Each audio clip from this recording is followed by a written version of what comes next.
Perkenalkan, nama saya Tantri Karita Huta Barat, Prodi Sarjana Keperawatan dengan NIM 03212021 Dosen pembimbing Ibu Maria Pujastuti Simbolon, SCAP NSMCAP.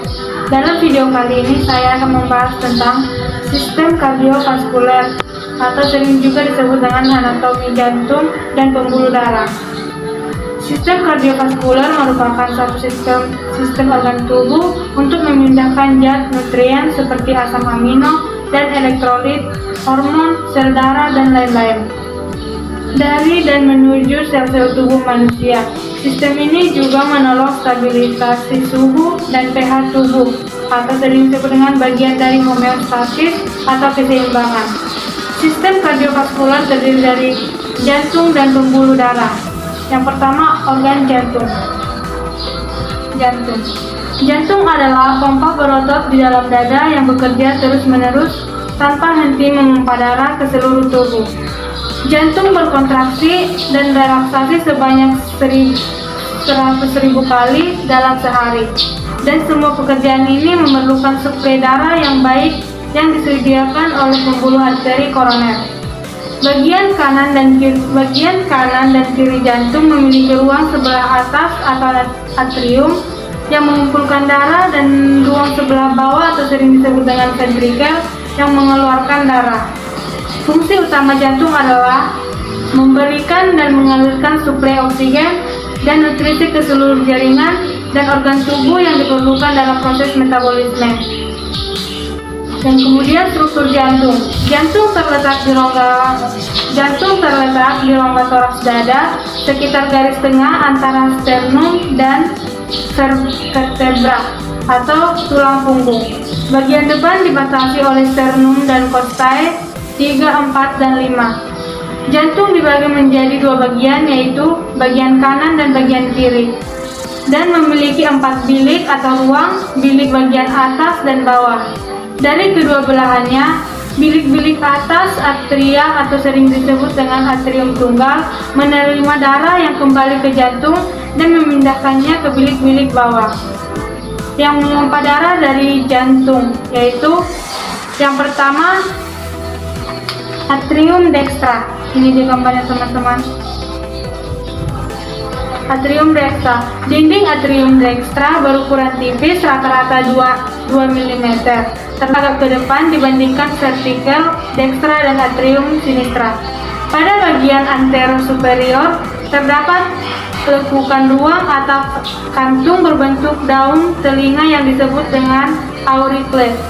Permukaan endokardiumnya tidak sama. Yang kedua, atrium sinistra. Ini dia gambarnya teman-teman. Atrium sinistra terletak posterior dari ruang jantung. Tebal dinding atrium sinistra 3 mm, sedikit lebih tebal daripada dinding atrium dextra. Endokardiumnya licin dan otot vertiginatusnya hanya ada pada artikle.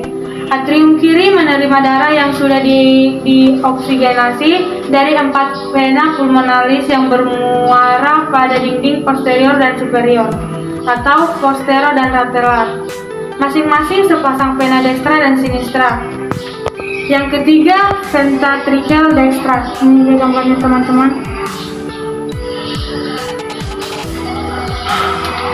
Ventricle dextra terletak di ruang paling depan di dalam rongga toraks, tepat di bawah manubrium sterni. Sebagian besar ventrikel kanan berada di kanan depan ventrikel sinistra dan di medial atrium sinistra. Ventrikel dextra berbentuk bulat sabit atau setengah bulatan. Tebal dindingnya 4-5 mm. Yang keempat, ventrikel sinistra. Ini dia gambarnya teman-teman. Ventrikel sinistra berbentuk lonjong seperti telur, di mana pada bagian ujungnya mengarah ke antero inferior kiri menjadi aspek cordis. Bagian dasar ventrikel tersebut adalah annulus mitaralis. Tebal dinding ventrikel sinistra 2-3 kali lipat tebal dinding ventrikel dextra, sehingga menempati 75% massa otot jantung seluruhnya. Tebal ventrikel sinistra saat diastole adalah 8-12 mm.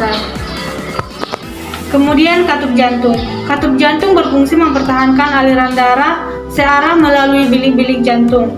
Setiap katup berespon terhadap perubahan tekanan. Katup-katup terletak sedemikian rupa sehingga mereka membuka dan menutup secara pasif karena perbedaan tekanan. Serupa dengan pintu satu arah. Katup jantung dibagi menjadi dua jenis, yaitu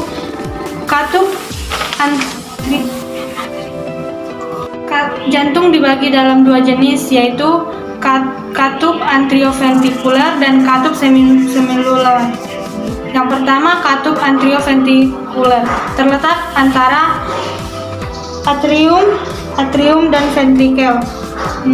Terletak antara atrium dan ventrikel, sehingga disebut katup atrioventikuler. Katup yang berada di antara atrium kanan dan ventrikel kanan mempunyai 3 buah katup disebut katup tricuspid. Terdiri dari 3 otot yang tidak sama, yaitu yang pertama anterior yang merupakan paling tebal dan melekat dari daerah infundibular ke arah kaudal menuju inferolateral dinding ventrikel dekstra. Yang kedua septal, melekat pada kedua bagian septum muskuler maupun membraneus sering menutupi VSD kecil tipe alur keluar. Yang ketiga posterior, yang merupakan paling kecil, melekat pada cincin tricuspidaris pada sisi posterior dan inferior. Yang kedua katup semilunar, disebut semilunar atau bulan separuh karena terdiri dari 3 daun katup yang masing-masing miring dengan bulan separuh. Katup semilunar memisahkan ventrikel dengan arteri yang berhubungan. Dinding jantung terdiri dari 3 lapisan berbeda, yaitu yang pertama perikardium atau sering disebut dengan epikardium, merupakan membran tipis di bagian luar yang membungkus jantung. Yang kedua miokardium merupakan lapisan tengah yang terdiri dari otot jantung, membentuk sebagian besar dinding jantung. Serat-serat otot ini tersusun secara spiral dan melingkari jantung. Lapisan otot ini yang akan menerima darah dari arteri koroner. Yang ketiga endokardium, lapisan tipis endotelium, suatu jaringan epitel unik yang melapisi bagian dalam seluruh sistem sirkulasi. Yang kemudian darah. Ini juga pada teman-teman. Kemudian darah. Darah adalah cairan jaringan tubuh yang fungsi utamanya adalah mengangkut oksigen yang diperlukan oleh sel-sel di seluruh tubuh. Darah juga menyuplai jaringan tubuh dengan nutrisi, mengangkut zat-zat sisa metabolisme, dan mengandung berbagai bahan penyusun sistem imun yang bertujuan untuk mempertahankan tubuh dari berbagai penyakit. Hormon-hormon dari sistem endokrin juga diedarkan melalui darah. Darah berwarna merah antara darah terang apabila kaya oksigen sampai merah tua apabila kekurangan oksigen. Warna merah pada darah disebabkan oleh hemoglobin, protein pernapasan atau sering disebut dengan respiratory protein, yang mengandung besi dalam bentuk heme dan merupakan tempat terikatnya molekul-molekul oksigen. Sel darah merah atau eritrosit diproduksi di dalam sumsum tulang merah, limpa, dan hati. Proses pembentukannya dalam susun tulang melalui beberapa tahap. Yang mula-mula besar dan berisi nukleus yang tidak berisi hemoglobin. Kemudian dimuati hemoglobin dan akhirnya kehilangan nukleusnya dan siap diedarkan dalam sirkulasi darah, yang kemudian akan beredar di dalam tubuh selama lebih kurang 114-115 hari. Setelah itu akan mati. Hemoglobin yang keluar dari eritrosit yang mati akan terurai menjadi 2 zat, yaitu hematin yang mengandung Fe yang berguna untuk membuat eritrosit baru, dan hemoglobin yaitu suatu zat yang terdapat di dalam eritrosit yang berguna untuk mengikat oksigen dan karbon dioksida. Jumlah normal pada orang dewasa kira-kira 11,5 sampai 15 gram dalam 100 cc darah. Normal HB wanita yaitu 11,5 mg per sen dan laki-laki 13,0 mg per sen.